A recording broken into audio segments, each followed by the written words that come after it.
Hello there. It's Sunday evening. It's live from London. Just gone 9 minutes past 10 o'clock. You are watching Wicked Women. Welcome wherever you're watching us, whether it's on replay or live. Welcome. You can see us live on Wicked Women, Triple Eight on YouTube, from the Dark Huntress YouTube, and from Facebook as well. It's cold and rainy in London, so hopefully we have a wonderful show to warm you up and to make you feel so smiley before you go to bed, or to make your day go with a swing. And to do that, I have a gorgeous lady that I'm going to bring in, who's my partner in crime. And I have to do that because she has such a great accent, so I'm going to bring her in. Here she is. It's the lovely Val. Hello. Are you making fun of my accent? I love your accent. It's much better than mine.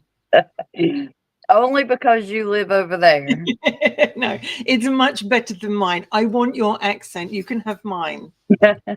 If we traded accents, we would both we would get along with everybody around. We would. People here love the English accent, and from what I hear, people in England love the Southern accent. We do. We want to move over.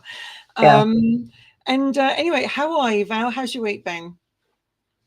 It's been a roller coaster this week with Moose and having surgery and all that good stuff. But he's doing a lot better now. So glad to hear it. Glad to hear it. My week's not been the most easiest either. I think these things sent to try us, and certainly it's very trying. Sure. But it's nice to be here on Sunday at just a smidgen past to bring Wicked Women. And we have a fantastic subject tonight, which I know so many people could actually look at the actual video that we've just put through, the promo, and gone, really? Because we're talking about the power of breasts. Now, you only have to say that, and most men will probably get the vision of, yes, they're wonderful and etc. But actually we're looking at it from a very different way of why breasts are seen as so powerful. And you know, women through history who've had great cleavage, and and it's funny because the cleavage and the literally the boobs up to here were seen as the way to do things, but you couldn't show your ankle. So, I mean, tell me, was that for the women or for the men? I mean, really? Well, I don't think corsets were made for the women. I think if you go back through history, and you think about it, even Eve in the garden was seen as having, a cleavage, great cleavage. Thank you again. Booby. It'll be back. Hang on a second. It's just me internet playing up. Let me bring it up. Hang on, love.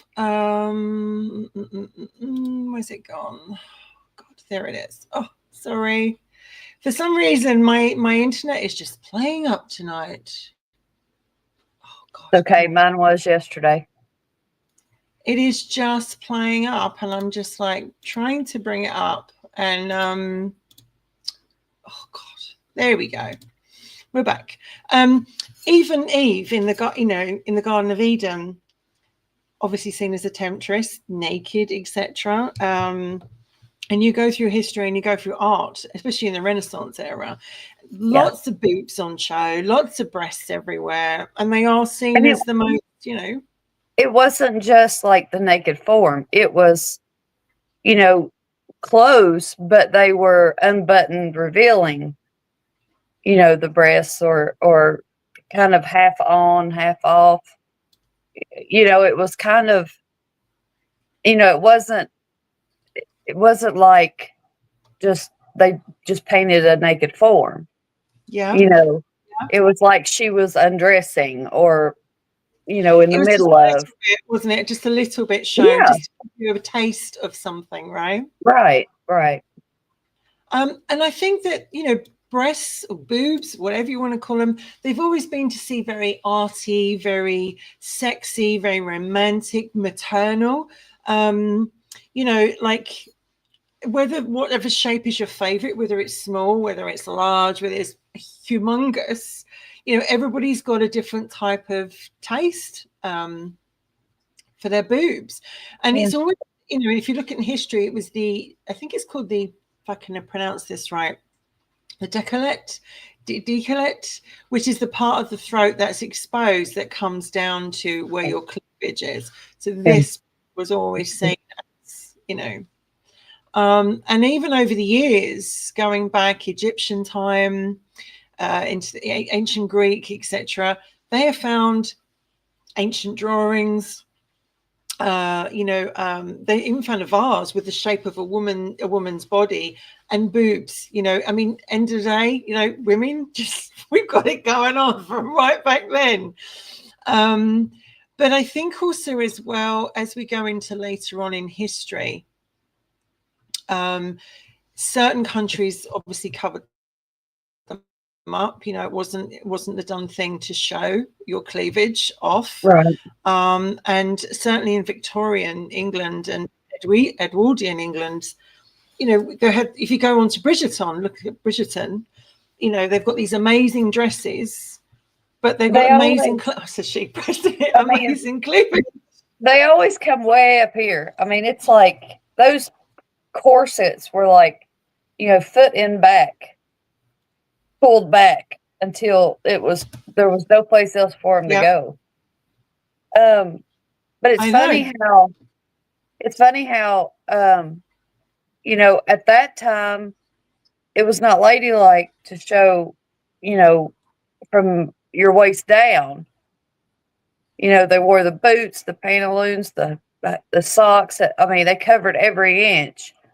But then as you go through history, they tended to go for the turtlenecks, but like really short skirts. You know, it's like it's one or the other. You know, it's either you show the top half or the bottom half. But it's interesting, you know, I was watching a program the other day, and they were talking about women in the 16th and 17th century who actually, it was the fashion, especially in France, good old France, to have your dress open, you know, to have your breasts on show. And, you know, there are many different paintings over the years, 16th century, where, you know, literally your cleavage was so low, it was spilling out. Queen Mary II and Henrietta Maria, wife of Charles I of England, were always shown with widely bared breasts. And an architect, Inigo Jones, designed a masquerade costume for Henrietta that revealed both her breasts. Cleavage enhancing corsets using whalebone and other stiff materials to create the desired silhouette. A fashion that was also adapted by men for their coats was introduced in the mid-16th century. And throughout the 16th century, shoulder straps stayed on the shoulders, but as the 17th century progressed, they came down the shoulders, across the top of their arms, and by the mid-17th century, the neckline became commonplace. It was like, let's get lower and lower and lower. And there were some in the Elizabethan area where they used to have frills and string of pearls around the neck, but there was always a deep cleavage underneath.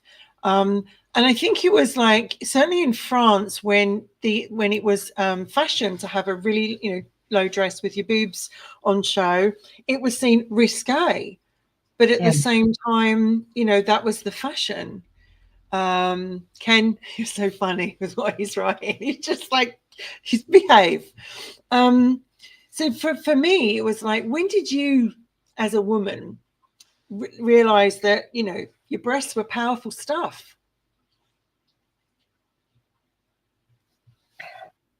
I don't think, I think it, I don't know that I ever really come to that conclusion. It's just been, you know, it's just natural. I mean, I never thought of them as that. Um, you know, I, I've actually asked a few men what's so appealing, you know, and they're like, of course, men, they're just like, well, they're round and pretty. And I'm like, well, yeah, but what makes you like them? And I think that the reason they can't answer it is because it goes so far back Mm-hmm. that it's almost like their primitive brain. Mm-hmm. Um, back, well, a lot of psychologists have decided that men who see, the round, full, whatever, it triggers something in them for procreation. That woman will be able to sustain a child, as far as feeding it, and she is healthy and to procreate with. And it's not necessarily really what they're thinking, oh well, she's good to procreate with, but it's that little primitive side, and it clicks in, and that's why they go for certain sizes, shapes, You're whatever. saying it's like primal. It's primal. It's buried deep. Exactly. Because I think what it is with breasts, Val, it's almost like definition of femininity, isn't it? Yeah. A woman with the curvy in the 1950s, Jane Mansfield, Marilyn Monroe, Sophia Loren. Very much the hourglass figure. Right. Goes in and out. Great cleavage, nice hips. Very, very feminine. And then over years, going into the 60s, when you had people like Twiggy, the model, and etc., it was then to be skinny and to have hardly any cleavage. And Bridget Bardot was probably an exception to that role. But breasts do stir up emotion. They are a very integral part of being a woman, and of our bodies and culture and our femininity. Whether it's obsession, envy, pride, lust, etc., breasts just bring up, they stir up emotions. And if you look back in art, there's always, and if you go to like, a historical house and they've got all the, statues, the boobs on the show, they're all full, they're all round. Right. The famous picture, which was it Botticelli, Birth of Venus, which is where she's in the oyster. I think the oyster. Yes, she got her hair down. And she's kind of just like this, and everyone's around her. Women were seen as curvy and full bosomed, and full hips, and that was what was deemed back then to be feminine. Emily is actually right when she said Freud would say that it reminds them of their mother. It actually does. A lot of studies have found that men are comforted by breasts, and it takes them back to being comforted by their mother. Mm-hmm. They see it as, I think it all goes back to just, God made us that way. Mm. I think he made men's brains think the way they do, as far as it when they see a woman and she has wide hips, it something triggers that chemistry, and she would be a good mother. And it's about procreation. And I think if he hadn't made men's brains think that way, there wouldn't be any. I mean, if they didn't look at us and say and feel that way, they may say, "Oh, I don't want kids," but that it's still that trigger, that makes them see someone and be attracted to them because of that. I mean, not everybody's a boob person. Right. Not at all. I'm just bringing this up here because I forgot to put that on. But let's look at some of the women in history that have had, as seen as great looking women and with great cleavage. One is Marie Antoinette. And it's said that the champagne glass, known as the coupe, was actually modeled from one of her breasts. Now, talk about a claim to fame. Like every time you put a champagne glass to your mouth, it's based on Marie Antoinette. In fact, the glass was designed in 1663, nearly a century before she was born. Nevertheless, it's been a rumor, but obviously it's not. But she had great cleavage, obviously, and she believed in showing them off. Well, she got what she wanted from showing them off. One of my favorites, and I find her life so sad, but it's Jane Mansfield. Yeah. Jane Mansfield was a very beautiful woman. And her and Marilyn Monroe were very much in this sort of competitive in the 50s and early 60s, wasn't they? Because they were both blonde, dizzy, portraying that at least with a voluptuous figure. And Jane Mansfield had a very large cleavage, as did Marilyn Monroe. And her dresses always gave the impression that the girls were going to tumble out at any moment. I think that's the appeal. Yes. And I think that's why a lot of men, they keep watching someone that has that cleavage because they're like, okay, there might be a wardrobe malfunction any minute now. And I may catch a sight of when they've probably seen 1,000, but it still catches them like that. No matter how many they've seen, if there's a chance they're going to see another one, they're going to watch. And it's amazing, isn't it, that I don't mind showing my cleavage off. I never. No. Well, actually, I'm going to tell the story.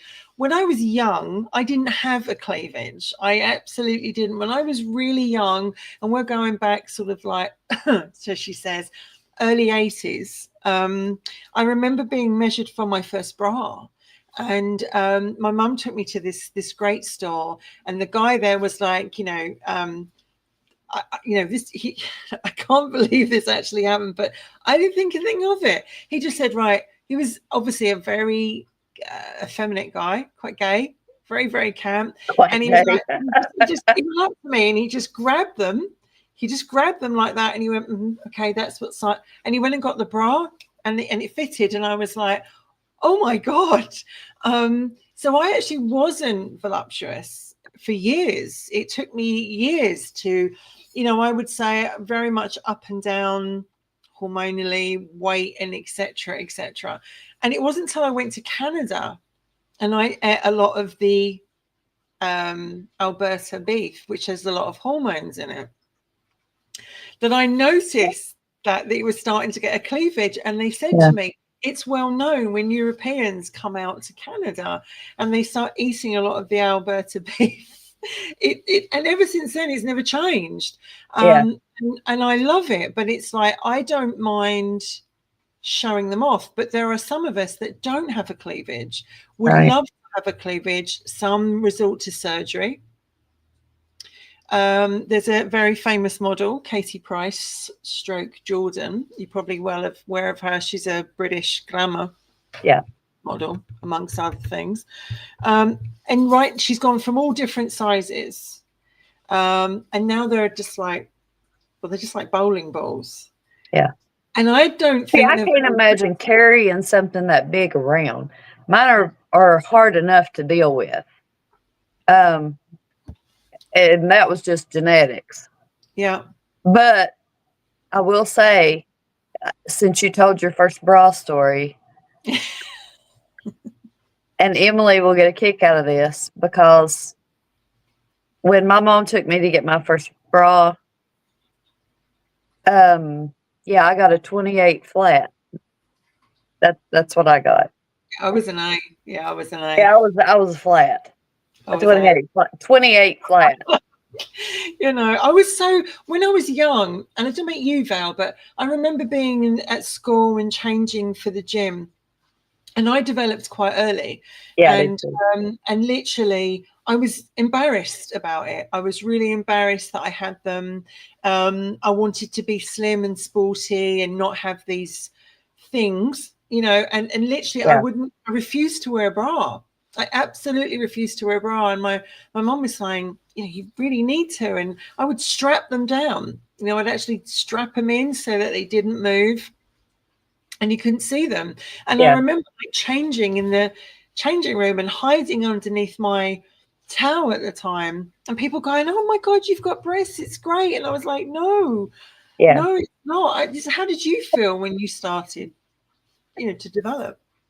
I mean, it was kind of awkward because, like you said, I got boobs fairly early.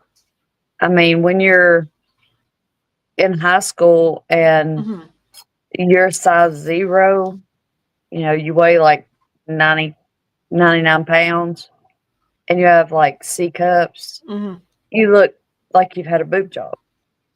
I mean, that's what you look like. And I mean, it took, you know, I would wear big clothes, you know, big sweatshirts or whatever. Rarely did I wear anything that fit close where you could see, you know. Did y'all hear that? What was it? Somebody's shooting a gun. Didn't hear it. So I mean, it's, you know, eventually I kind of got used to, yeah, this was after I graduated. Well, I would say once I started dating, long-term dating, my girl's daddy, I started dating him when I was a senior. So quite young, yeah. So, well, actually, no, I started dating him when I was 16. So, you know, you eventually, and I will say, once you have sex, it completely changes your mind about things. It does. When before that happens, I feel like you're much more awkward about things, you know, kind of coming into your own. Yeah. And then after that, it's almost like you really do go from girl to woman. Yeah. And you're kind of more relaxed about the way you look. You know, you're more open. You know, I started wearing, you know, not huge clothes anymore. Yep. So I think that made a big difference in the way I saw myself. Yes. And maybe it's the fact that I thought, okay, well, maybe they are attractive. You know, maybe I am attractive to the other sex, you know. The bras in our day, though, they weren't attractive. They weren't sexy. They weren't anything. They were just like a bit of cloth, you know, pulling them up. And they weren't, you know, you didn't want to take them out and you didn't want to show them off because they weren't very attractive. Yeah. It's not like today the girls have so many choices. From over here we have like you know, Marks and Spencer's, you got and Summers, you know, Victoria's Secrets, etc. You know, there's so much more to choose from. And well, it seems like it was like shiny satin, cotton or lace, and it was normally black, white, blue, like a blue or red. Yeah, that was it. Basic and also, flesh color. Yeah, flesh color. Yeah. So I mean, you didn't, and honestly, I really never. I had never went and got sized because that's just not something we did. Really? No. You just went and tried on till you got something to fit. Oh, okay. Yeah. Until I was probably my 40s, and then went to Victoria's Secrets and they sized me. But you know, it's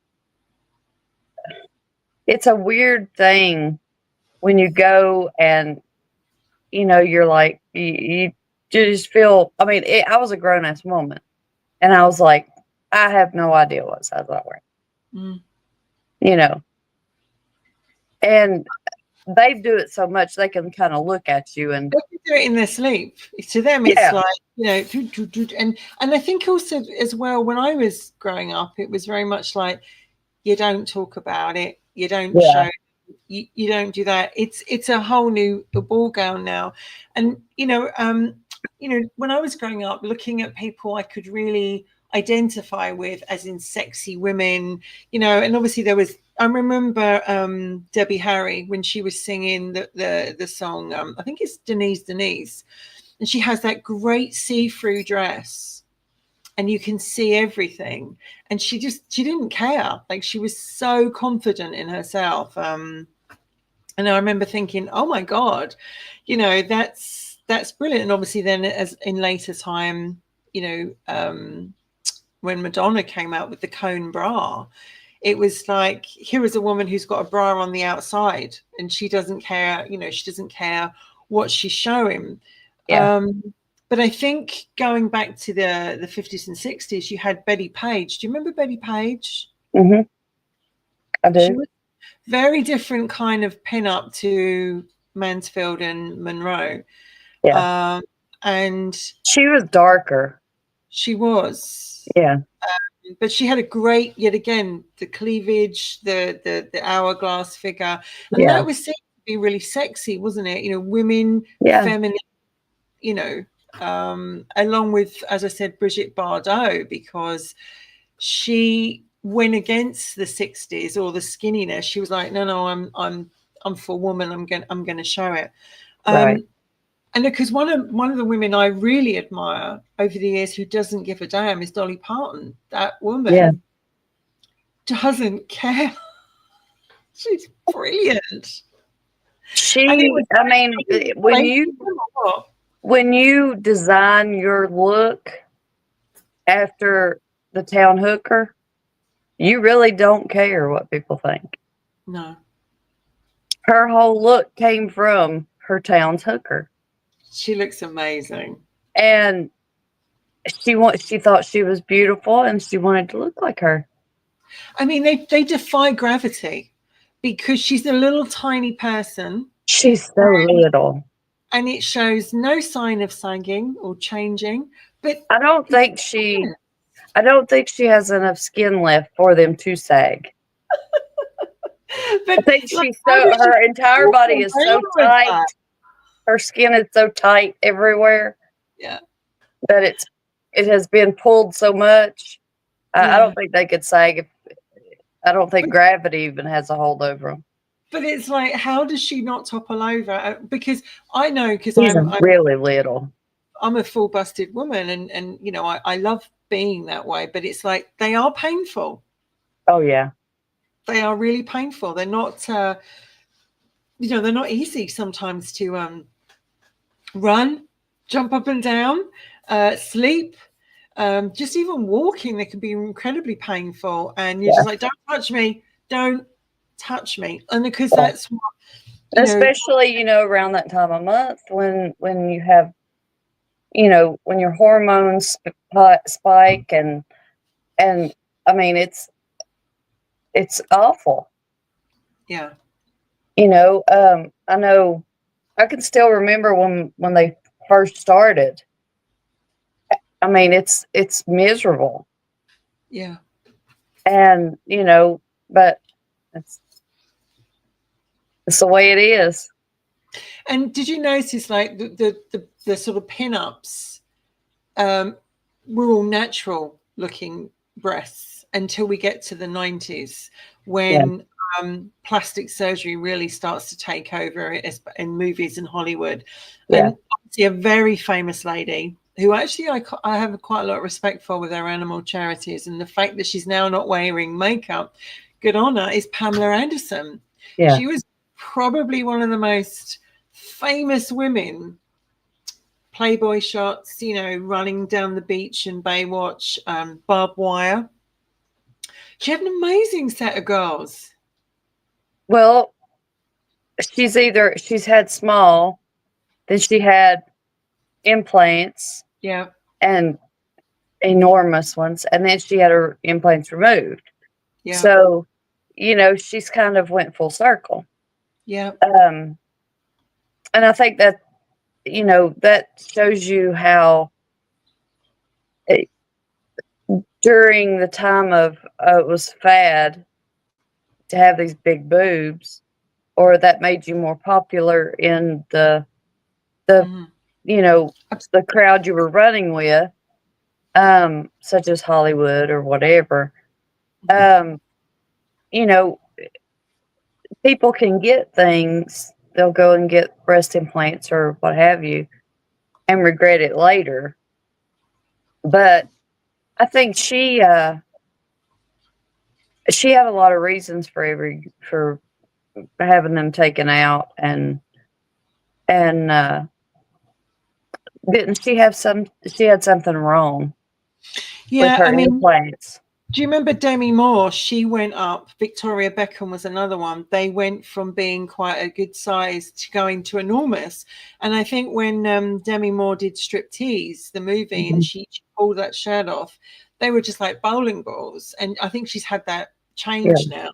But it was like, what is it about having fake boobs or big boobs that we look at, or society looks at, that it's like sexy, feminine in so many people's eyes? What is it about big boobs? Honestly, to me, it almost seems like girls with straight hair want curly hair. Mm-hmm.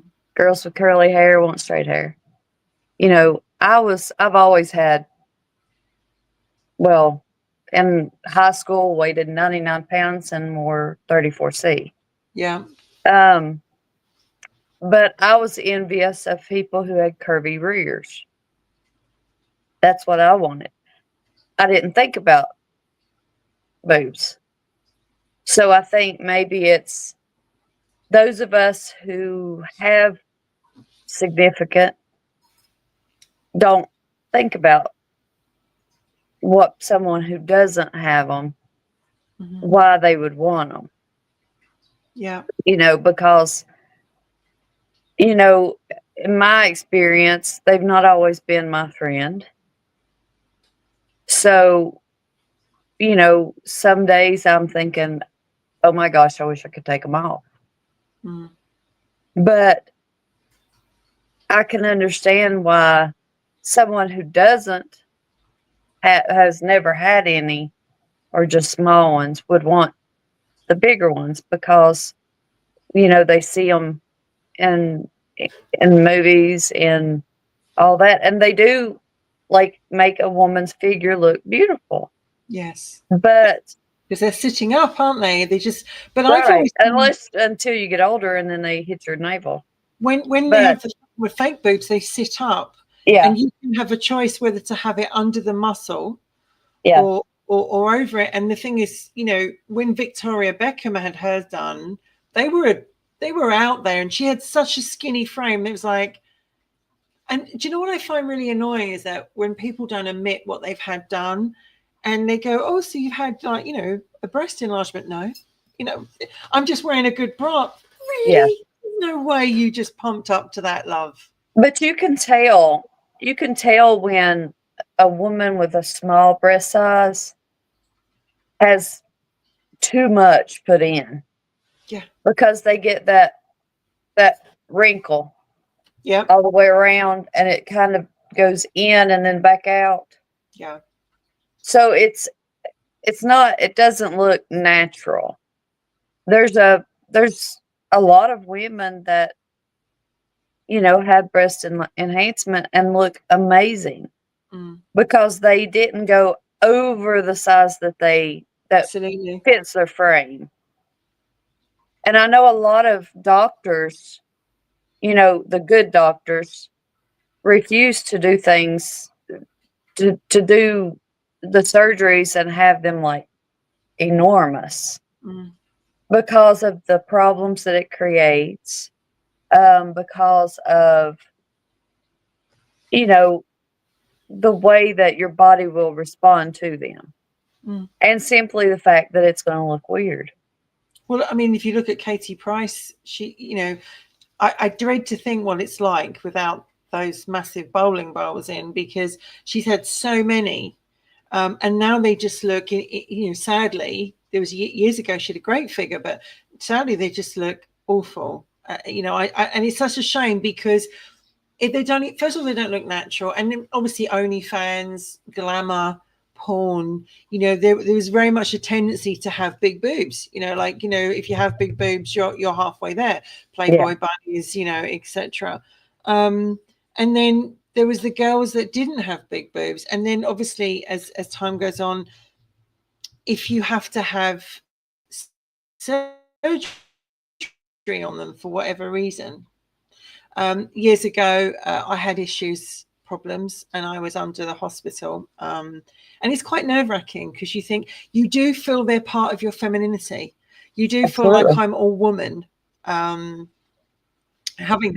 So somebody very close to me had to have surgery, and they lost their mum and through cancer, sadly, and they realized they carried the same gene. They've discovered they had the same gene, so she had to have them removed. And I remember her saying to me, I didn't mind about having everything else taken off, but losing the girls was something else. That was my femininity. And they were reconstructed. Very different boobs to what they originally had. And my heart went out to her because I thought she was very brave, first of all. But secondly, it's taken her years, I think, to absolutely like what she's got, to have the confidence. And even now, I'm not sure 100%, but to have the confidence to show all of them. And I was at the hospital myself this week. I had a lot of pain.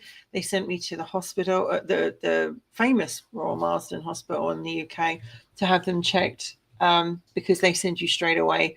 You have pain, etc. And it really comes home to you when you're in there. Oh my God, if there is something wrong, I could lose my girls or whatever. And you realize how important they are to you. And they're not just this great fashion accessory that makes your dresses look good and the boys' heads turn. They are part of you. And all of a sudden, it's like your whole being and femininity is being, or could be taken from you. Yeah. My mom this year had to have the double mastectomy. And, I know what you're saying because they checked her for the genetic gene or whatever that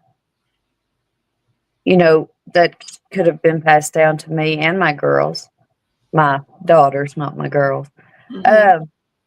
And I didn't realize they meant so much until it was a possibility that I may have to do something about it.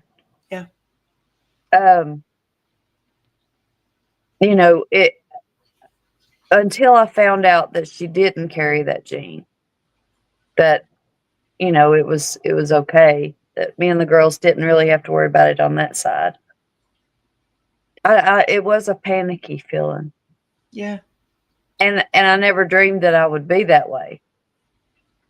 But you really, until you get to that point, yes, you don't realize how important they are to you. No. How much they make you feel feminine. And that's the thing, isn't it? That's it from history all the way down to present day. They make you feel feminine. The power of them is the fact that they are seen and represent very much feminine, maternal, sexy, beautiful. They have this whole persona of their own. And when something threatens them, or you have to have them taken away, Yeah. and you either choose to have reconstruction surgery or you choose not to, which is incredibly brave, maybe get a tattoo or something to take the place.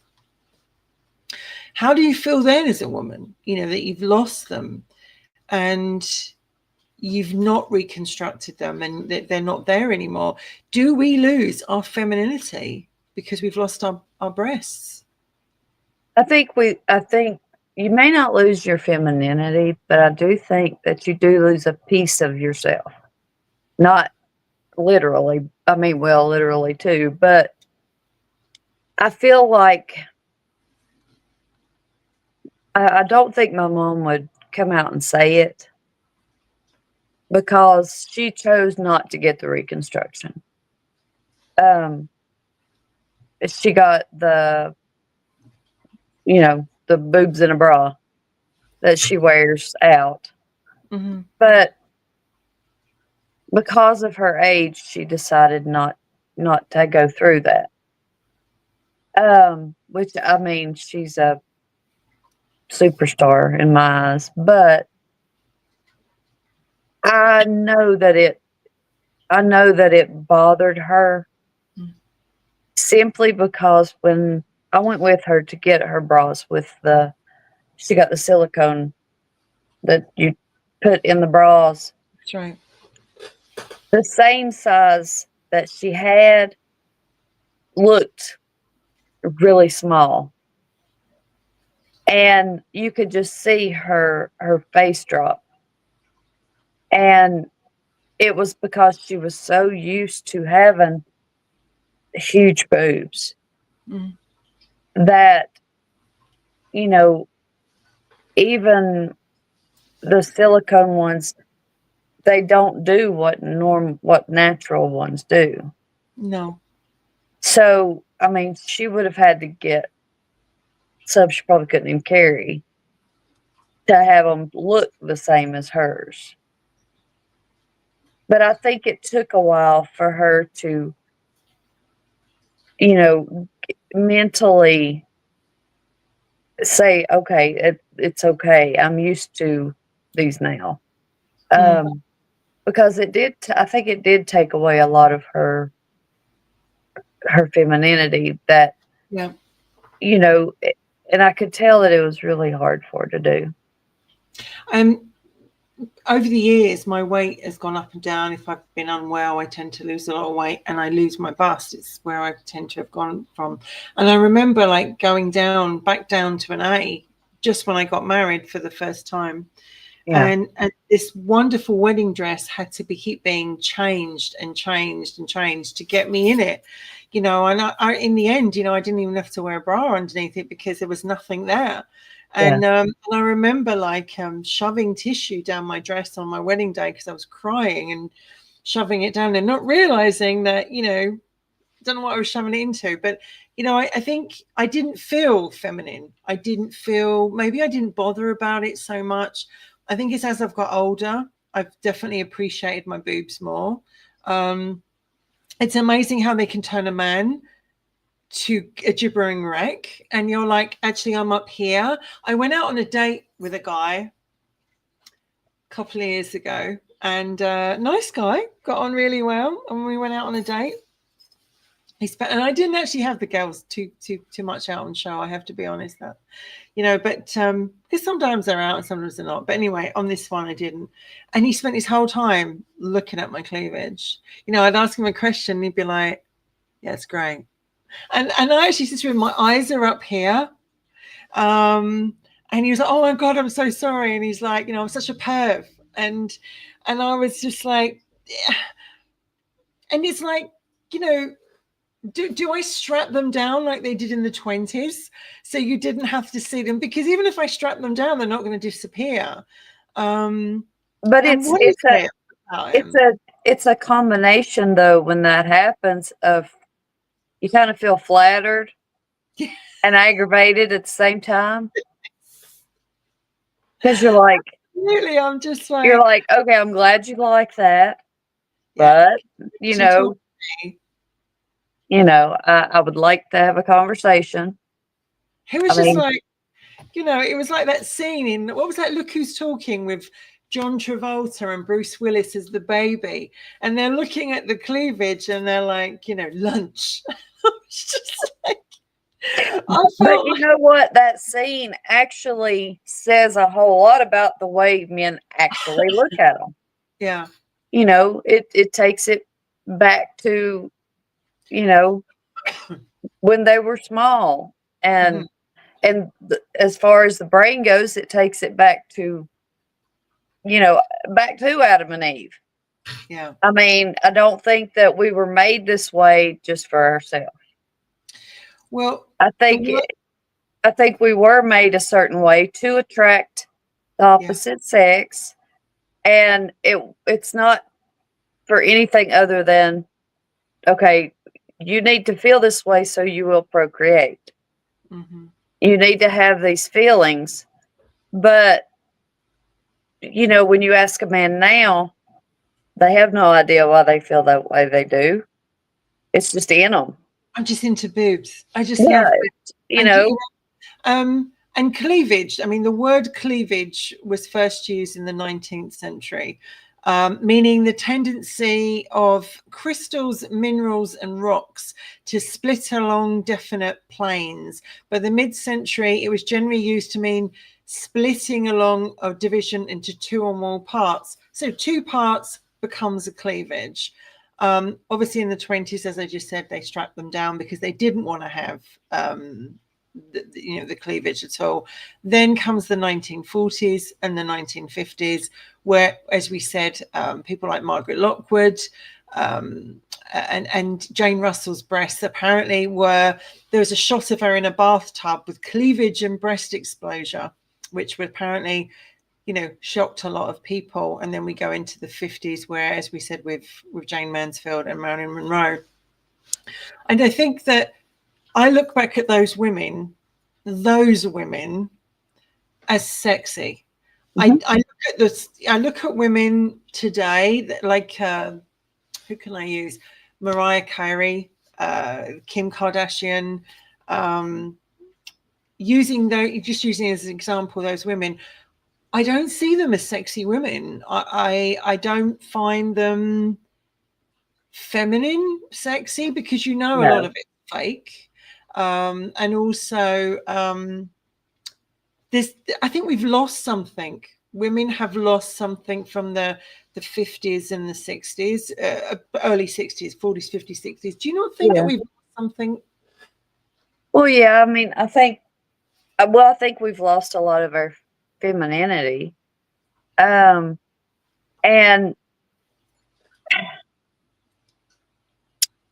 I don't mean anything bad, so I don't want to offend anybody. But I think women have become a lot more masculine, Sure. and they don't necessarily want to attract anyone. You know what I'm saying? Yeah. But on the other note, I think men have become more feminine, and it's like Roles reversed. it's like and not everybody. I just feel like a lot of the world has kind of flip flopped, and it's all went kind of out the window. Sure. You still have women that they're more modest but sexy. It's like that hint of something. Sure. Then you have, people running around in like nothing, little G string, And I think as far as I think it's kind of like how horror movies desensitize us. Mm-hmm. I think we've been desensitized. Sure. When you pull things up on the internet and you see a dude in a jockstrap running down the middle of the road with a flag, it's not as shocking anymore. No, I think you're right. I mean, watching over the years, TV, movies, etc., they Right. have desensitized us. Yeah. I mean, years ago when I was in Canada, a great guy, a very good friend of mine, Diva Dave, um, does a great drag act, looks beautiful as a Yeah. woman. I mean, beautiful. And he Yeah. used to say to me, woman, I want your rack, right? I want your rack. And I used to think that was a great compliment because he'd be Yeah. like, you know, and I remember when I was getting dressed, it was my second marriage at that point. He was there on the day. I was getting ready and I was in the bath, you know, getting ready. And he just walked in. He just walked in because he was getting me ready. And he was like, great rack, great rack. And then he was pulling me into the corset. And I had this great corset, which, you know, was fantastic. And I thought it was a great compliment because, you know, a lot of these drag acts as well, they do an amazing job. Well, And you go to them advice and go, how'd you get a cleavage like that? And they tell you all the good bits. right. This But is the you know, concept. honestly, I think, I mean, don't get me wrong. Compliments from men are great. Compliments from another woman, it's just, it's like it Sure, means more. Does that it make does. sense? Yeah. It means Yeah. more because you think, okay, she actually thinks they're nice or whatever. A guy just wants to get a hold of them. You know, that's kind of what you're thinking. Yeah. So it's like when you get compliments from other women, you kind of feel like they're truly heartfelt Mhm. more than, you know, just a guy saying that because, you know, again, I think over the years, guys thought, you know, if I compliment you, if I'm nice to you, then, you know, you'll let me in your pants. But from another girl, you think, well, it's truly meant. Um, that's just the way I feel anyway. I could be totally wrong, but it just seems like it means more. I mean, I think I've always encouraged my girlfriends to enhance their figures as much as they can. When I got confident about having a physique, I think I encouraged a lot of my friends, and I still do. Put this, try that, show this, do that. And you Yeah, know, I think it's important to encourage women to encourage women and to sure. support each other very much so. And in the 80s, you know, Vivienne Westwood reintroduced the corset, Hmm. and I remember her work, and it was just you know, fantastic. And obviously Jean Paul Gaultier, who dressed Madonna in a Yeah. pink corset, and also Westwood then introduced the elastic variant that worked as a balcony to push up the cleavage. And because in the 90s, what came along was the push-up bra, the Wonder Bra, Yeah. I remember having a Wonder Bra. which, Like I needed it oh my God, anyway. when that came But out, everybody wanted it. it's like a regular bra was fine. The Wonder Bra, I mean, it was like here. It was, you know, of course they're lower than they should be now because gravity sucks. Mhm. But, you know, when I was young, that Wonder Bra, it was, you know, up and out. And I just Yeah. thought it was the best thing in the world. And now it's like Yes. I would rather not wear one, but you know, of Well, course, you there's don't have that a scene in cleavage if Bridget you don't wear one anyway. So, There's that scene in fair, Bridget Jones, isn't it, where she's in prison and she goes, Wonder Bra, Wonder Bra, and she wants to wear it because it lifted and shaped your boobs and got them looking amazing. And it was like, you know, you had this kind of support system. Did you have different versions of them, or did you just have like the one or two? I had my favorite one, and that's the one that I got all the time. The And one. yeah, the the which that was back, you know, before we had all these, you know, highly padded and you know, this was, oh, but someone thought about putting a pad in there and giving you more cleavage, Yeah. But yeah, I had mine, and I would, I had the same kind. I had my Mhm. favorite one, and that's the one that I bought all the time. And Yeah, see, I did. I it bought a wasn't few. anything special. Yeah. I mean, then it was. Because you But could go up a couple of sizes, and the next thing you know, like, as a woman, you suddenly felt like, this is amazing. My boobs are out there. Like, they've gone from being this to this. And there was always that these adverts of your boobs walked into the room before you did. yeah, And we've all been in those moments where a guy's driving down the road and he's seeing your cleavage and he's like, he's almost crashing the car. you And you might have just go, had those. I wow. had not. Those are worth it. That the push-up bar apparently brought sales of over 1 billion in the United States. I don't And doubt it. the Wonder Bar brand literally changed bras forever. I mean, after that, and I think it was the first model, Eva Herzegova, who actually wore it. And you remember all the adverts of "Shh Boys" or "Hello Boys" and all that. Victoria's Secret as well. So I think we have a lot of those to be thankful for, because the cleavage in the old days was by a corset. You were pulled in so tightly. I mean, if you had a cleavage, you were not breathing. Exactly. Yeah. And what they did now is obviously you can do underwire bras. Not everybody gets on with underwire bras. Some people actually, you go through, what always makes me laugh, when you go through the airport and you're going through like the security, and you're going through it and he goes beep, beep, beep, beep, beep, and you're like, hi. And they go, could you actually just, and and they strip you down, and in the end you go, it's my bra. It's actually my bra that's making that noise. It's Just it's because know I will not wear an underwear bra if I ever get on a plane. no, it's fun because they just go, all right, okay. Now it's different now, because now you just walk through and they just see the whole Yeah.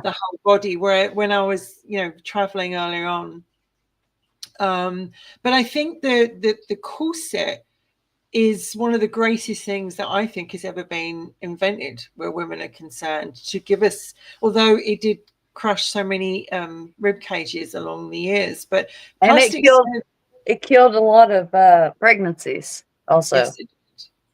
But plastic surgery in some way has done, and you can just tell, like, you see someone that's got famous, they haven't had plastic surgery and they look amazing. Yeah. And the next thing you know, I think Kate Winslet, I don't think Kate Winslet has had any surgery done. And she was in a movie called Lee, I was watching recently, about the famous wartime photographer. And she is naked in it and she looks amazing. And The only thing that I can see with her is she's gained a little bit of weight. yeah, That's the only difference that I could see from like Titanic days. yeah. She still looks fantastic. She's just gorgeous. I agree with JP when he says the sweater girl silhouette is probably one of the most iconic. It absolutely is.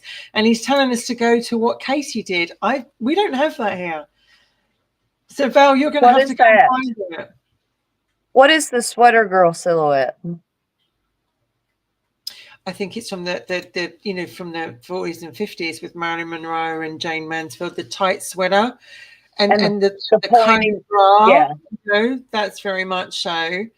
I remember seeing my mum have bras similar like that growing up, and how you would put them on and they would give you this pointed shape. But now we don't tend to go for that, do we? We tend to go for round. No, it's more natural. I think we've went from, okay, I can poke your eye out, to the more natural, even the way the bras kind of let them hang. Yeah. It's not it looks more the way they naturally would. Yeah. When they first come out, they had just, I mean, come on, the ones that were not padded or anything, Mhm. and were just had the pockets in them. I mean, come on, you I know, mean, as it. sorry, They didn't Karen. even look like boobs. No, they look like cones. The cones that they put in the road to tell you they're doing Yeah, road work. Do exactly. you remember we were talking last week about the seaside cards with the naked British humour. Over here, you could get the naughty postcards with the topless women, and then there was page 3 in the newspapers. So the Sun newspaper used to have the page 3 model, and you Yeah, turn you to were page telling me. 3, and there was the where Casey Price, Samantha Fox, etc. got their fame from. It began with page 3. It was actually a massive compliment, and you wanted to be a page 3 model.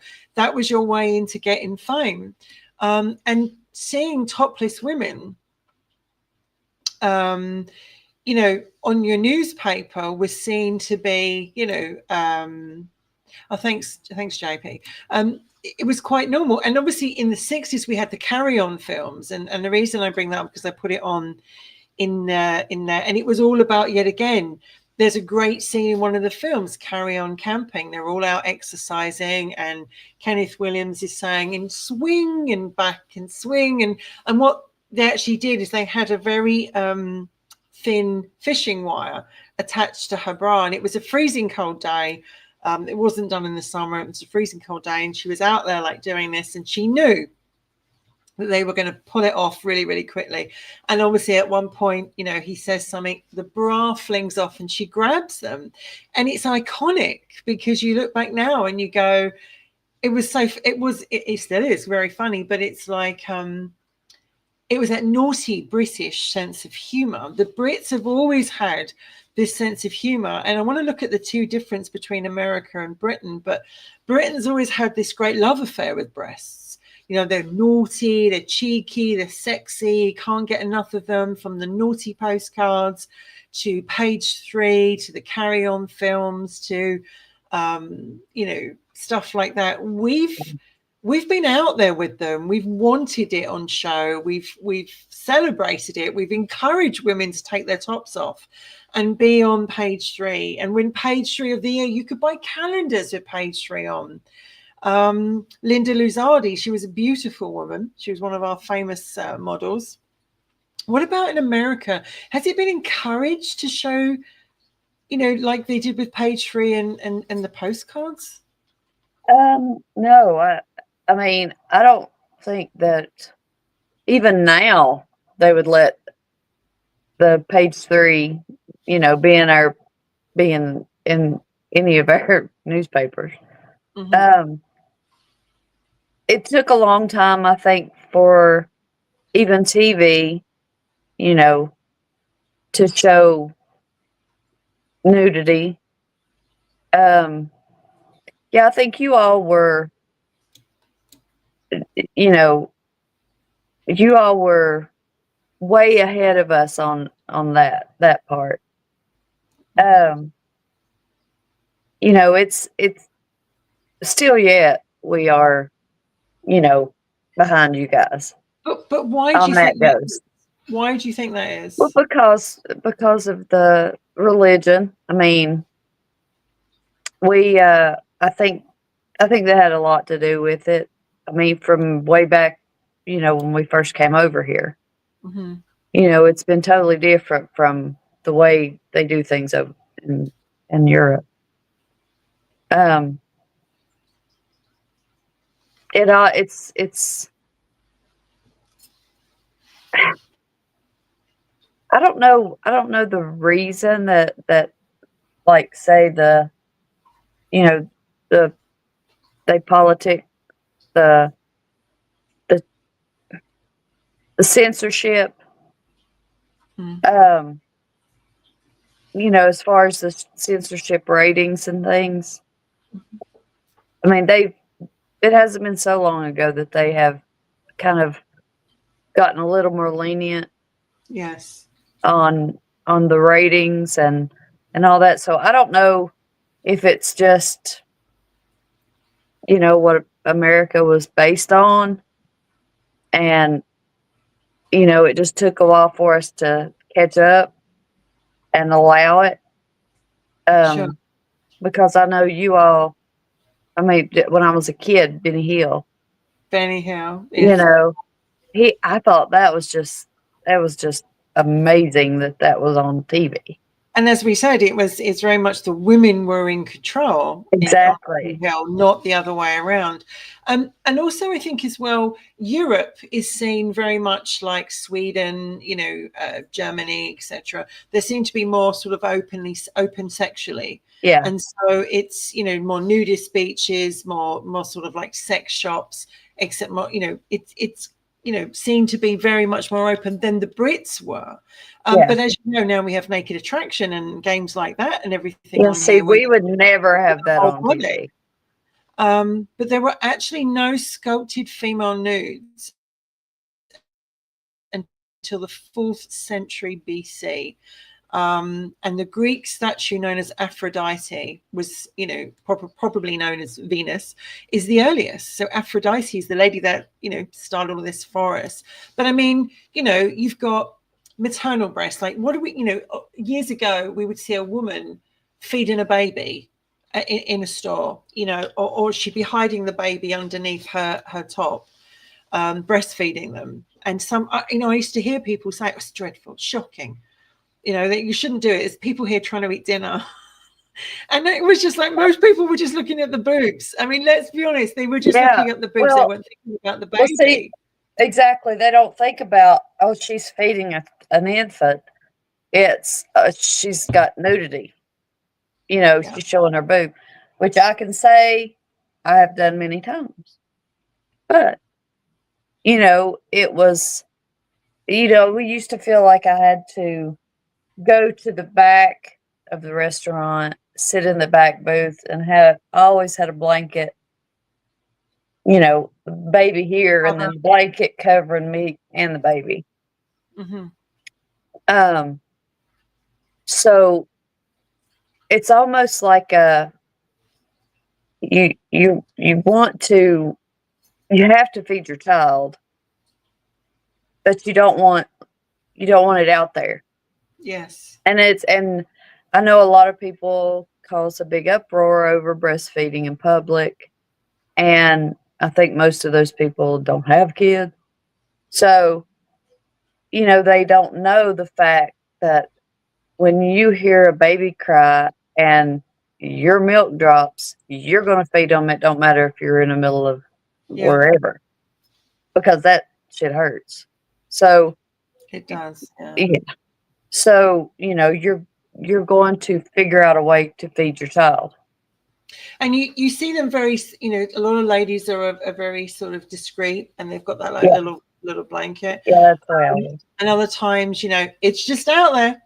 And I think if you think about Africa, where so many women are just walking around, you know, especially in the tribes, they're just bare-breasted all the time.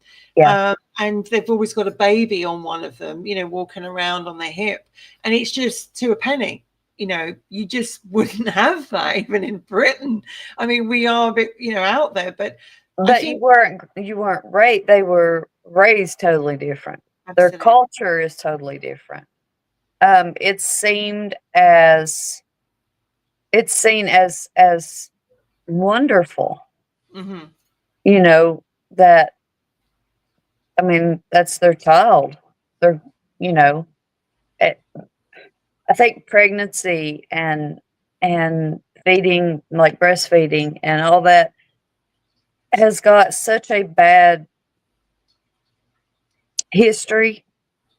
You know, back in the 40s, 50s, if you got pregnant, you would have to go off somewhere. And then after you had the baby, you could come back. Toilet, it was usually the ladies' toilet. And because it was looked down upon. I always felt they should have feeding rooms, like, you know, really nice places where you could go and relax and do that. Some places do, but, you know, I know our mall, when you go to the restroom, they've got like this separate little room with a couch and all that. I always used to wonder, why do they have, well, who's going to be coming in here and laying down on the couch? But it's, for things such as that. And that didn't happen in Britain for a while. Like, we didn't have them. I mean, honestly, I don't remember. There might be, even now, I don't think there's mother and baby rooms like that now. Apparently King Henry VI turned around and said that he thought bearing of breasts was very disrespectful. And later, there's a very famous letter from Henry VIII to Anne Boleyn, who was quite small-breasted, although she never really worried about that. But he actually writes her pretty duckies. I want to kiss your pretty duckies. So even Henry VIII was actually drawn to. He was a nut job. Well, he was colourful, that's for sure, wasn't he? Yeah. But her daughter Elizabeth I actually didn't want that happening, and so fashion changed. Because obviously she wanted to be seen as a masculine queen doing a man's job. But the French, what I love about the French over the years, they have a different meaning for breasts. They really, really do. Two great French icons, one being Joan of Arc, and Marianne, the revolutionary figurehead, are both recognized by their chests, one because it's covered with a military breastplate and the other exposed in battle. And they're showing that they're very powerful feminine figures. So that's another thing, isn't it? You look back for women in history that have been powerful, whether they have their boobs out or not. Joan of Arc is remembered by being burnt at the stake. She's burnt, sadly, and now seen as a martyr. But I don't remember ever seeing any sexy cleavage or any pictures of Joan of Arc over the years at all with any cleavage. Have you? No, the only photos or anything that you see, or drawings or anything, she looks like a boy. She's drawn to look like, she doesn't really look like a girl. She looks like a boy. Even with her armor, you can see the little indentions, where they made for but it's very slight. It's still more, she's got a boyish figure. She's not painted or drawn as sexy. It's more warrior side than sexy side. It's interesting that outside of our art and photography, the main point of breasts is milk production to feed, as you quite rightly say, children. And obviously Nigel Farage, who runs, he's head of the Reform over in the UK, he wants nursing mothers to be more discreet. And I mean, I find that, yes, I mean, you're going to offer them more lovely places to go. That's nice and discreet, because if you are, that's wonderful. I mean, if you do not allow a woman to feed her child, you're going to have shops, restaurants, everything, the street full of screaming babies. Yeah, like if you actually provide somewhere, then it's going to be different. I think the British have always been out there with baring their boobs. I mean, it just has been out there in our history. As I said, Linda Lusardi, Samantha Fox, Melinda Messenger, and Katie Price were all told, you can better yourself without getting to college, without taking a degree, by showing your boobs. And of course they did. They became instantly famous. People wanted to look like Samantha Fox. She was a pinup on guys. She was blonde, beautiful, young lady at the time, great breasts, and she was on guys' walls. People wanted. Linda Lusardi was brunette, very different shaped. Katie Price has always been the one that's been further out there.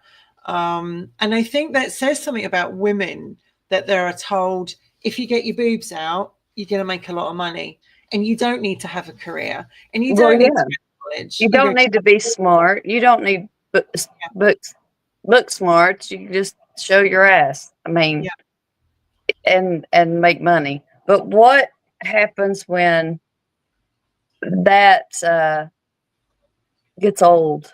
Mm-hmm. You know, you better make all the money you can make now because it's got to last you from then on. Well, You know, as Katie Price has shown, the bigger you get, the more you keep that interest, isn't it? It's like well, your boobs are going up and down. But I mean, using Keira Knightley, who was in Pirates of the Caribbean, not a big girl, and would be probably the first to say not very big in that department, but she's done all right. She's done all right for herself in a career. But I mean, let's look back at history to Nell Gwyn.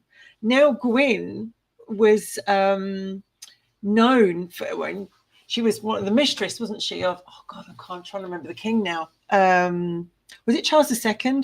Nell Gwyn, I think it was. I could be wrong, but let me know, guys, in the comments. I think it's Charles II. She was one of his. I'm sure it was mistresses. Nell Gwyn, great boobs, and she's always selling apples and lemons or oranges and lemons. She was always seen to be this voluptuous, naughty blonde lady that drove someone astray. Dita Von Teese, look at her years later, about sitting in a champagne glass, burlesque, bringing that back. I mean, Barbara Windsor in the Carry On films, the one whose bra was pulled off by a fishing line, Pamela Anderson, Dolly Parton, etc., etc. Do we think, though, that size, big breasts, make the woman more powerful? I don't necessarily think that. I think, well, I like to think it's the woman, what she's doing with what she's got that makes her, powerful or, whatever. But I think it's just men and women alike have such a wide variety of tastes and what each person likes that there's really room for everybody. So I don't think it's some men like small breasts, They do. Some like big breasts. Yeah. And then some like ginormous ones. I'll be right back. Hold on. That's okay. I was talking about Keira Knightley just now, who was obviously in Pirates of the Caribbean and King Arthur. They actually airbrushed her bust to make it bigger in the poster for the 2004 film King Arthur, and she actually complained about it and said, "Why are you doing that? They don't need to be enlarged."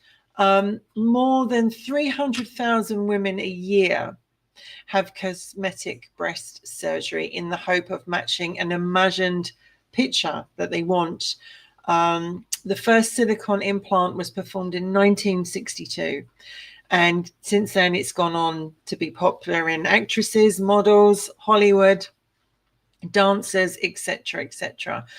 And, one thing I would probably say is that, are women encouraged to go under the knife because they see big boobs on TV or movies? And does that make us think we want that? We want to look like that. We want to look sexy like her. Like the Page 3, because Page 3 has slowly disappeared. I think they occasionally bring out an odd Page 3. But, are women encouraged to go under the knife, Val, because of what they see? I think they are if it comes to, like, if they want to be famous for the same thing, they feel like they should, have surgery to look the same. If they want to go into, like, get an OnlyFans, they feel like they're not going to succeed unless, they have these gigantic boobs or butt implants or, things like that. Well, I'm just looking at what a recent survey does as the best 25 breasts of celebrity. Can you believe they even do this? That they've got this like the best boobs. And we come up with the first one is Salma Hayek. She's seen as number one. Halle Berry, number two. Carmen Electra, Penelope Cruz. And then we move down further down the list to people like Christina Aguilera. And I'm going to go further down the list to see who else we've got down here. Pamela Anderson is now at number 16. I'm surprised at that. I thought Pammy would be up there. Well, she had them removed. So she doesn't have these big knockers anymore. Knockers. That is a word I've not heard in a while. Knockers. That's very British. Very, very British. I've been hanging around you too long. You've been around me too long. But do you remember like the other one, Jennifer Love Hewitt? Apparently she seemed to have a really good cleavage as well. I remember her from Ghost Whisperer. Never checked her boobs out in that, I have to say. And then further down the list, we come to who we've got here. A lady called Gemma Atkinson who worked. I was just going to say with Jennifer Love Hewitt, I don't know if anybody saw it, but Family Guy had a thing on her. I remember that. And her, like, she walks out and she's like this big around and her boobs are like out here. They're like, so yeah, she was seen for big old boobies. Would you have surgery on your boobs?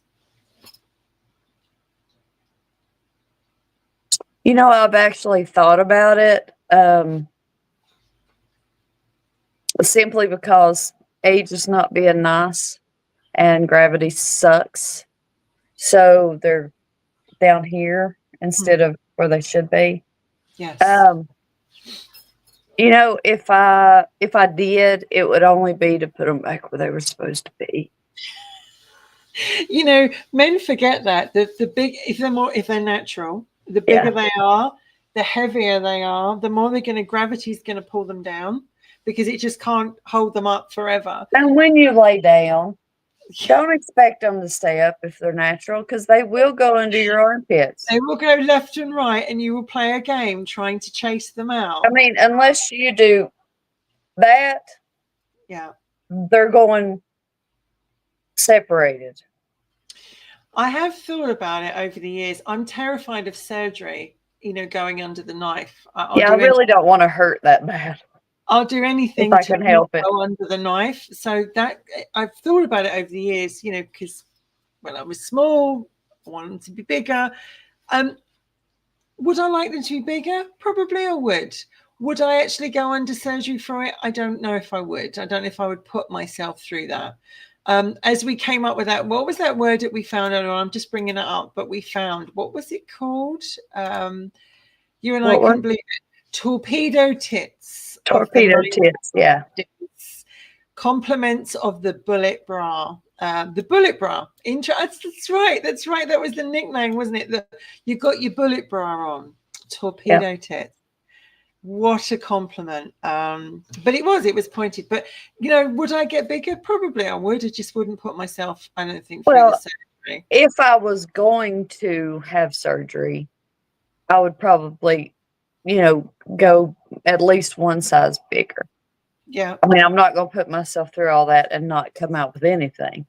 But you got to go bigger. I got to go at least a little bigger if I'm going to do all that, But I wouldn't want any more than one size bigger, simply because I don't want to have all that weight, and I don't want it to look, like I said about that crease that goes around the outside.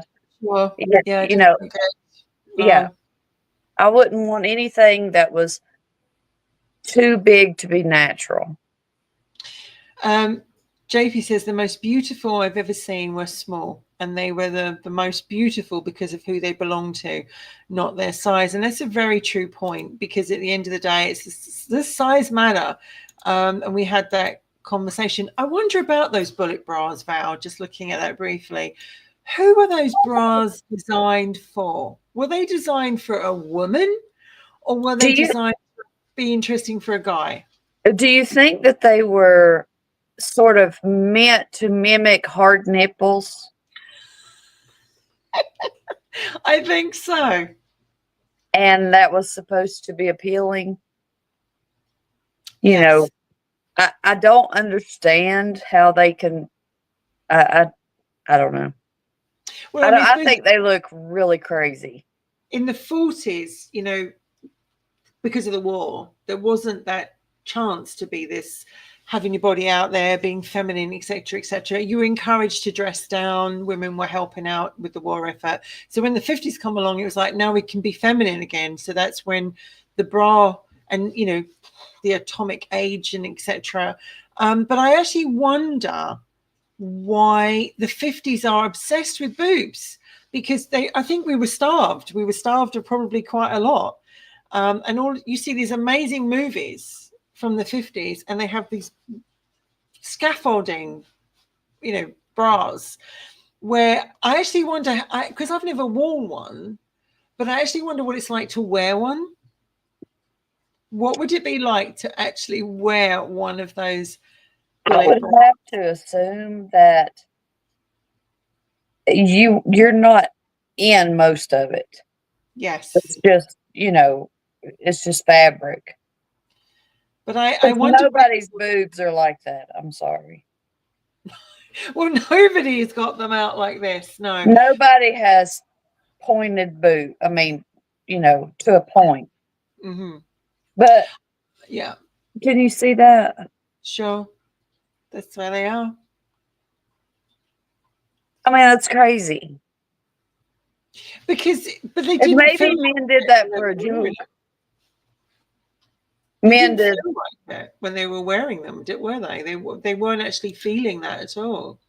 But at the Met Gala in 2024,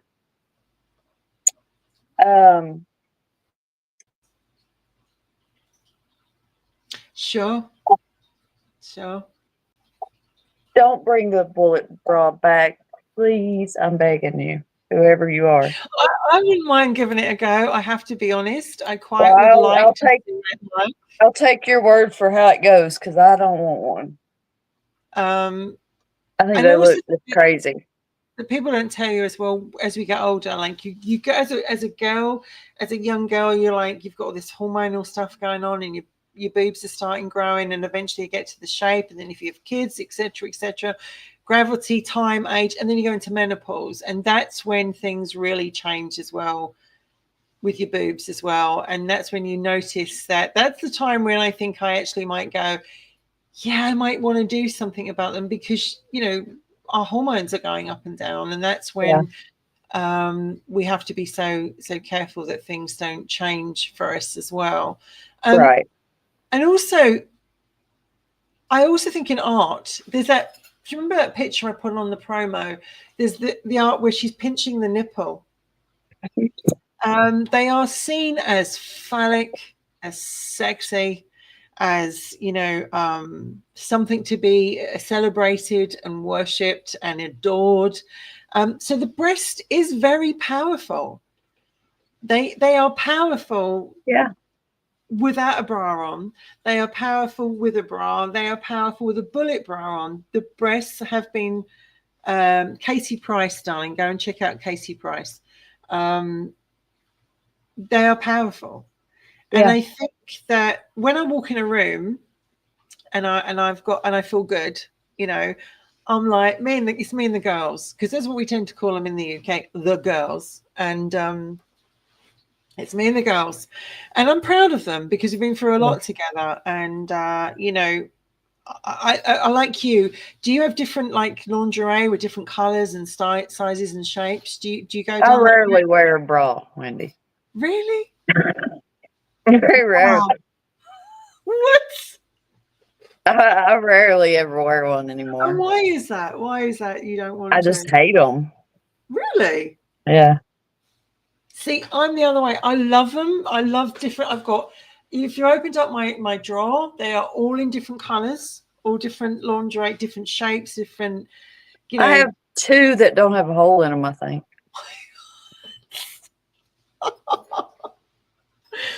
No, No, I truly, I'm here most of the time working and doing things here. yeah. Unless I go out somewhere, Hmm. unless I'm going to get out of my car, Yeah. I do not put one on. Why If is it? I'm just going to run to the gas station or blah blah blah, I don't even bother. I can't do it because it's like I feel like because I'm a bigger girl. If I don't have a bra on, I just don't feel comfortable. I feel like Well, I to the mean, shop. I just can't do it to the shop. well, now to be honest, if I'm going shopping to the doctor, um, somewhere like that, of course I'm going to put one on. Mm, Um, but if I go to the gas station or if I'm running somewhere and I'm not going to get out of the car, I just put on either a big shirt, like a sweatshirt, something like that.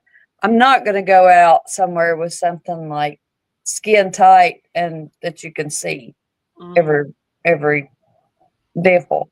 I'm mhm. not going to do that. But I just hate bras. They aggravate me. But for me, it's like I feel better in them.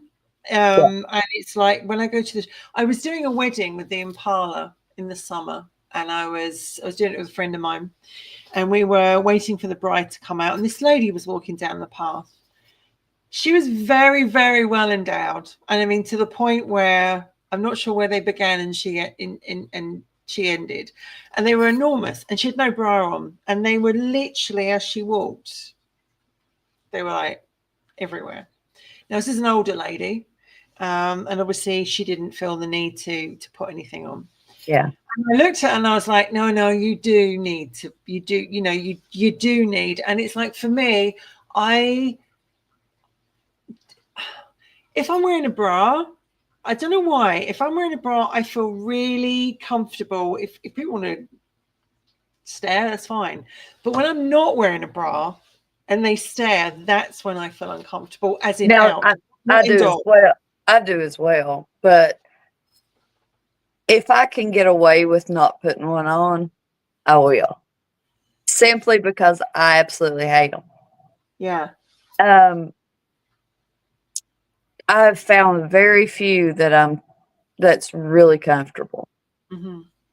Um, but like I said, I'm not going to put on a white t-shirt, no bra, and go, out in public and walk around. Mm. I'm not going to draw attention to myself if I don't have one on. I usually have like a tank top and a sweatshirt. That way, if it's cold, you can't tell. But I mean, boobs sell. I mean, there was a gardening program over here in the UK. Charlie Dimmock was her name. She was a gardener, red hair. She didn't like bras. She never wore bras. So she'd be out doing the gardening with a little top on. You could see everything, and everyone was always like going in to watch because of Charlie's boobs, And eventually, as the years went by, obviously Mother Nature took a hold. So she ended up wearing a bra, and it was like, yes, I've had to concede. And I think that for me, I've always preferred the Jessica Rabbit figure, the hourglass, the cleavage, and I Yeah. think that I've always admired women in the 50s and late 40s, early, into the 50s. I think there are Sophia Loren. Is it Yeah. Gina? I can never pronounce her last word. Lola Brigida, something like that. Marilyn Monroe, Jane Gina Mann. Lollobrigida. That's it. I always think these women are so pretty. natural looking women. Sophia Loren, fantastic Oh, physique. she's awesome. Yeah. God. And Jane Mansfield, I think, was just, it's shame that women had to rely on showing that sort of asset to be seen as an actress with that silly ditzy voice, and the, they weren't seen to be as in their own right, Yeah. without their boobs coming out. So, but it's amazing how these two things can turn. Men get silly. That's the other thing. If you notice, Val, men get silly, and they turn giggly. They turn giggly. They start laughing, and it's like they come up with all the names, and they're looking at them, and they're just like, they're like children all over again, going "Mwah, mwah, mwah, lunch." Do you know? That's exactly what it reminds me of sometimes. Okay, so JP seems to think that I treat bras like men treat underwear. Hey, let it swing, JP. Nobody's gonna tell you to put underwear on. Let's swing. Never thought you could. What Ken? Never thought you could pull it off talking about Kitty that long way. You see, we said it wasn't just like what you think it is. Do you think, though, in the movement where we're coming up with a lot of trans, a lot of women not wanting to be seen as sex symbols, etc., etc., do you think the feminine shape and women still wanting boobs, do you think that's still going to be as popular, or do you think it's going to change? I think it will change to a point. But what I am very nervous about is the kids that are, the girls that are having these double mastectomies. Yeah. And the kids that are having, changes, surgery, and all this, the hormones and all that. I think it's going to end badly. Yes. Simply because I'm afraid that the day's going to come when that is not a trend, and they find out that they were really not trans. They were fooled into believing that they were, and it's going to be too late. Because it's not something you can reverse. No, and it's a massive operation. I mean, to lose your womb and everything else as well on top of that. And I think it's very important that we celebrate being women, and enjoy our shape, and keep that. And I understand that if you feel like you've been living in the wrong body for many, many years, and you have lived, and you carry on that, and you carry on to that point where you, like Alexis, we've talked about Alexis Blake, I think, or whatever.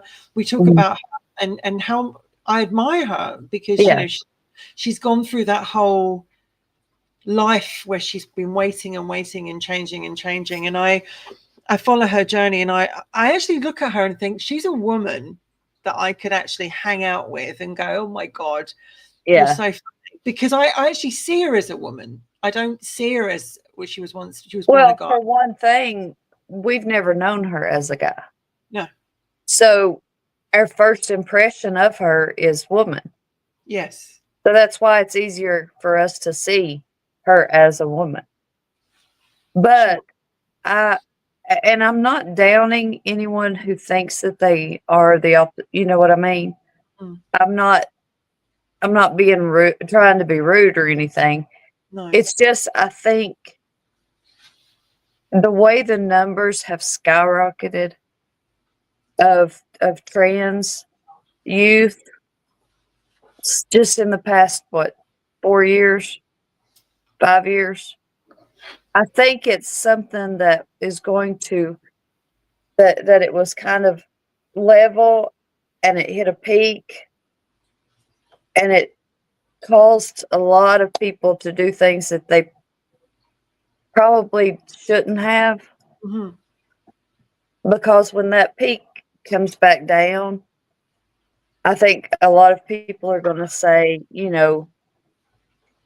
well, maybe I wasn't trans, maybe I didn't have dysphoria, Yeah. maybe it was something else, and I didn't give it enough time, Yes. and I didn't get the help that maybe I needed, Yeah. and I'm left with my decisions because that's a life altering decision. It's, when you have a double mastectomy, there's no breast tissue left No. at all. Now, yes, they could give you artificial ones back. So as far as looks, wise, you could get your breast back, but you'll never be able to have the same, as far as children being able to breastfeed, Mm-hmm. or any of the same things that your natural breast would have, I guess, given, hormone wise or otherwise. It's, I think a lot of people at the time, they don't see it as such a big deal, Mm. but later in life, and I've seen a lot of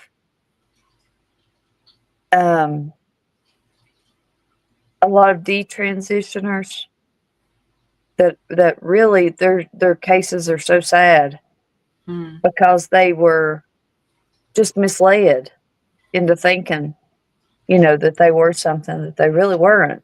Well, I always say, and I say, again, anybody that actually cuts their body apart, Yeah. is brave in one way because it's a huge thing to do. You're never going to be the same again. But anyone No. who wants to be a woman, using this as, if we're talking about with women, being a woman's not easy. No. Certainly with hormones and everything in life, it's not easy. From being as a young girl, growing up, having periods, hormonal, etc., having children, going into menopause. It's not easy being a woman. And No. when you do see certain adverts that says periods are not exclusive, well, actually they are. They are exclusive to the feminine, the You must female. have a uterus to have a period. But it's like if I have my lifetime again, I'm not sure. I mean, I love being a woman, don't get me wrong, but I'm not sure I'd come down that easily. No, and I was going to go into all the pain and of being a woman, because it's not easy. So I take my help to these people that say I want to be a woman, because I'm like, do you really know what you're going to face But with? see, it seems like it's easier for someone to become one because they Sure. don't have to go through all that. Of course, I haven't go through that. Right. But I mean, they have their own struggles to go through. Don't get me wrong. But, the male and female struggles with your body are totally different. Sure. So, no matter if you do transition, you're still going to have the same struggles as your sex does. Yeah. You're not going to have the opposite, I know some do with the hormone replacement, and it's totally legit. Some of the estrogen side effects or whatever. But what bothers me is when certain people will come out and say that they're, try to tell us what we should do, and we've lived this way for our entire life. Well, we were And born. they've been a woman for what, like we were 6 born months? into it. We didn't have a choice. Exactly. And it's Exactly. interesting, isn't it? A woman is born with so many eggs, so many Mhm. eggs, and she doesn't have a choice on that. Right.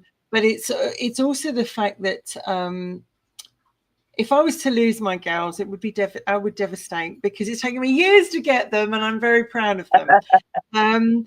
And it's like,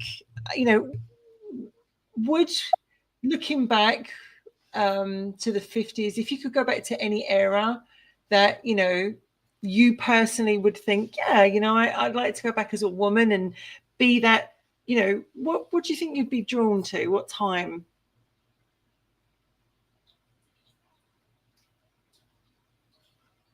I think the 60s.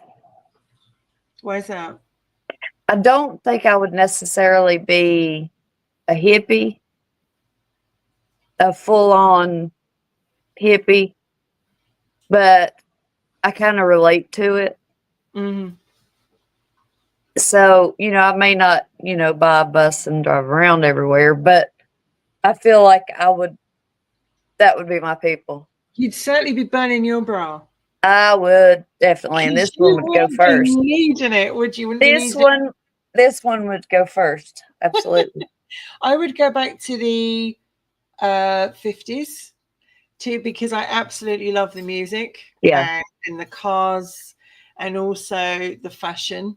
And it took me years. Well, it took me years. I was always drawn to it as a kid, but I think I've drawn. See, I love the 50s too, but I feel like my mindset would be closer to the 60s. Yeah. Also, I think women were seen in my. And it's interesting how as women we see it differently, but I always think the women seem more feminine in the 50s than they are in the 60s. They've got that kind of boyish, tomboyish, Well, see, I feel like women in the 50s were more high maintenance. Oh yeah, that'd be me. and I feel like the 60s were more natural. Just who I am who I am. It's interesting with fashion as well. Like over the years, the 70s, very much a time of clothes not being very feminine, not showing anything. Right. It was only the late 70s going into the 80s that feminine side of clothes and cleavage and etc. started to come back. And then now if we look at things now, we're in that sort of era where Sarah Jessica Parker, using her as an example, and Kim Cattrall, the girls of Cynthia Davis and who's the other one? I can't remember. Christine. In Sex and the City. Something. They've brought up. You think how many times Kim Cattrall was naked on Sex and the City, and her boobs are out there. And Sarah Jessica Parker had it in a clause to say she would never show her boobs. She would always wear a bra, and her boobs would never be on show. And I thought, how interesting was that? Two different women, two stars of a great show, and all saying, one saying, yeah, I'm fine, let's just get them out. The other one saying, no, I'm not. I will always wear a bra. So I think, I hope the show has shown, because obviously Ken didn't think that we could talk this long about boobs, and it just goes to show. Honestly, I didn't think I could talk this long about tatas. But it's not just, and if we talked about what is the power behind breasts, it's everything, isn't it? It's from what they're designed for to the feeling feminine to but if we lose our boobs, if we have to lose our boobs, we're still powerful women. But I think it goes along with our identity. Yeah. Even though it physically doesn't, but it, in our minds it does. But I do want to, any women that are watching, I do encourage you to go for your mammograms. Absolutely. I want you to do your self exams. Just do it in the shower. Please, if you do find anything, please go to the doctor. I have slacked over the years on my self exams and my mammograms and all this until my mom, who is 80 years old, 81 actually, got breast cancer at 80, mm-hmm.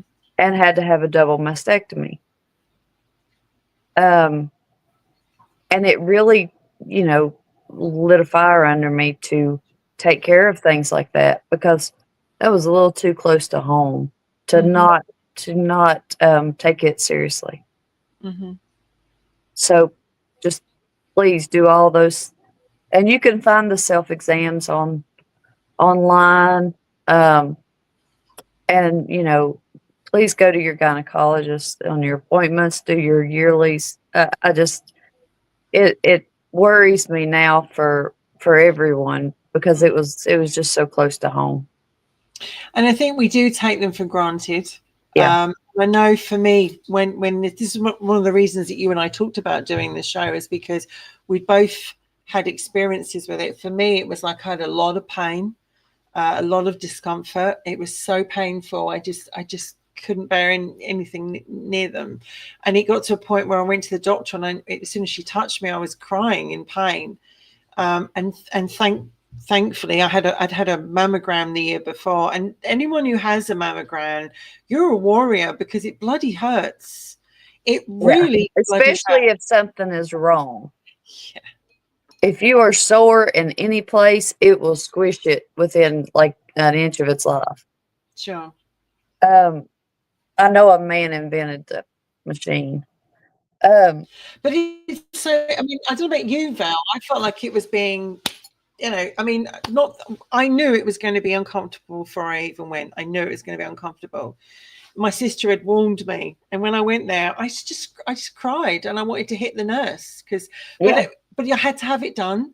When I went to the hospital this week, they said, no, it's okay. We've got the mammogram, and also we've examined you. Everything's fine. And you just walk out and you're like, oh my God, thank you. So I would, actually encourage anybody, if they have any pain, discharge, any kind of anything in there, puckering or anything like that, get them checked. But the mammogram, it will take. It's almost like putting a grape in there and squishing it into the size of a watermelon. It feels like from your back all the way up is being squished in this big machine. And it's and you're trapped. I mean, you are trapped in it. You can't move. Once they squid you, you can't move. And they squish, and then they crank it again. Yeah. And it's like, really? It's like paper. They should find a new way to doing it. Yeah. Literally, it leaves you with a lot of pain. And I think, very much so. And also as well, Val, do you not think that the people that do it are masochists sometimes, because they seem to have absolute enjoyment? It's going to hurt. But I would actually tell everyone, even that, still have it done. Go and have it done. And I mean, we're talking about it in real thing, because they literally will stretch the meat off your back and put it in this machine. But your boob gets checked. And I myself, I always have to have a 3D ultrasound mammogram, because I have fibrocystic disease. And anytime I feel a lump, I always get worried. But 9 times out of 10, it has been just fibrocystic changes. I've had to have masses taken out, removed. I have scars. Really it is scary. So, I have, for a long while, I was on top of it because I did have so much problem. As I got older, I kind of slacked off.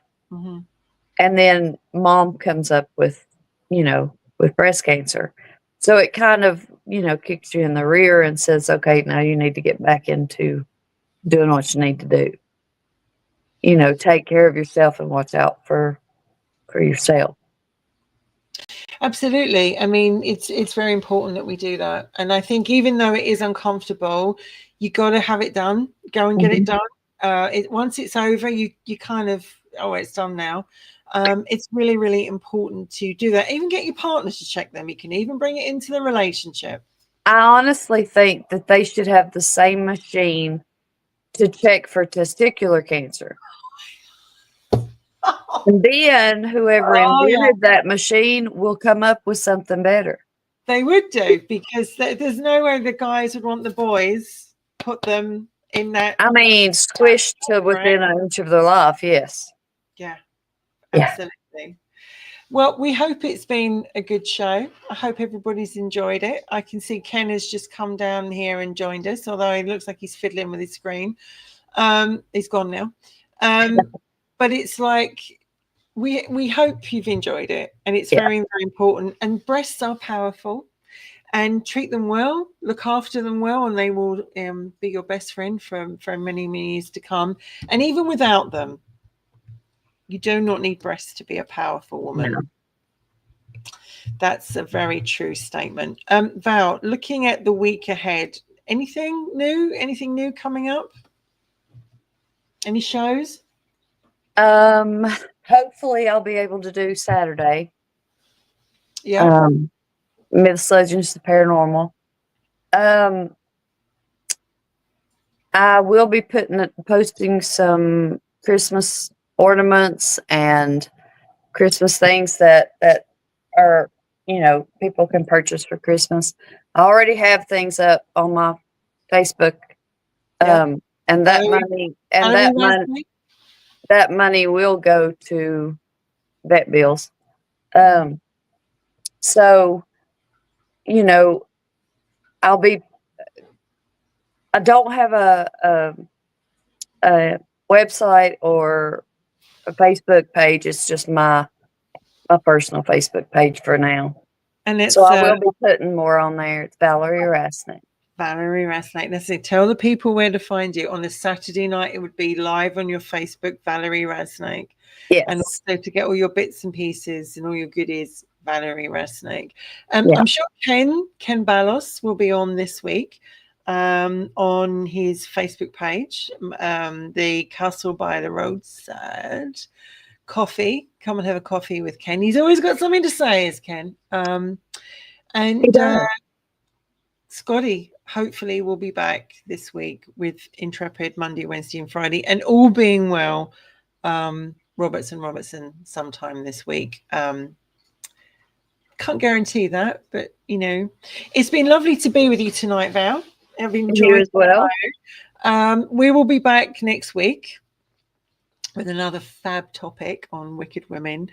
And I'm going to let Val say the final words tonight.